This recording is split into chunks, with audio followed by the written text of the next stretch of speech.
मोनिशा फराज और वेलकम करती हूँ आपको एया फूड्स में।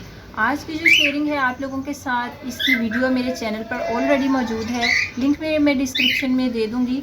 लेकिन इसकी कुछ फ़ायदे मैं आप लोगों के साथ शेयर करना चाहती थी कि आजकल जैसे गर्मी का मौसम है, मोस्टली ज़्यादातर चटनियाँ बनाई जाती हैं, खाई जाती हैं, पसंद की जाती हैं और बहुत सारी अफादियत है चटनियों की।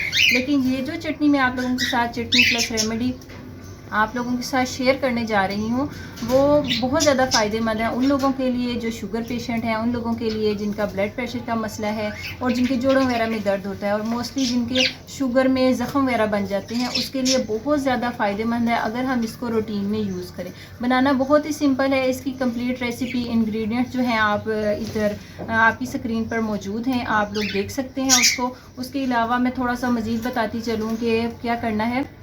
3 चीज़ें हम वज़न लेनी है, अदरक, पुदीना और अनारदाना। और जितनी जैसे 20 ग्राम हमने ये ली हैं, 20-20 ग्राम ये चीज़ें ली हैं, तो 10 ग्राम हम इसमें लहसुन लेंगे। और लहसुन को क्या करें, इन चीज़ों को क्या करेंगे, अच्छे तरीके से पीस लेंगे। हम इसको ग्राइंड नहीं करेंगे, ग्राइंड करना में वो फ़ायदेत नहीं होगी जो कि हम पीसेंगे। पीसना चाहिए इसको, लहसुन वो चट्टू वट्टे में पीस लें बिल्कुल बारीक, या फिर सिल बट्टे पर पीस लें और इसको आम रूटीन में खाने के साथ 1 चम्मच लें। और जनाब ये बहुत ही टेस्टी होती है, बहुत ही मज़ेदार होती है।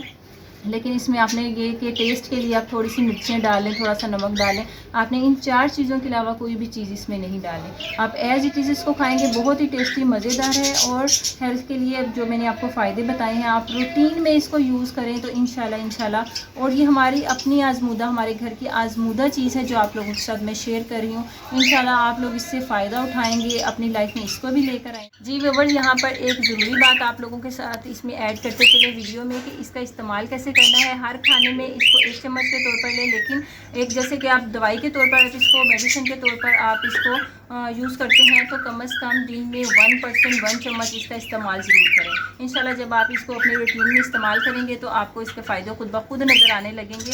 तो इंशाल्लाह उम्मीद करती हूँ ये शेयरिंग आप लोगों को बहुत पसंद आएगी, बहुत फ़ायदेमंद होगी। आप लोग अपनी लाइफ में इसको लेकर आएंगे और मुझे दुआओं में याद रखें, मुझे सपोर्ट करें, मेरे चैनल को सब्सक्राइब करें न्यू हैं तो, और वीडियो देखते हैं तो लाइक प्लीज़ किया करें, कंजूसी मत किया करें। मुझे दीजिए इजाज़त, दुआओं में याद रखें। टेक केयर, अल्लाह हाफिज़।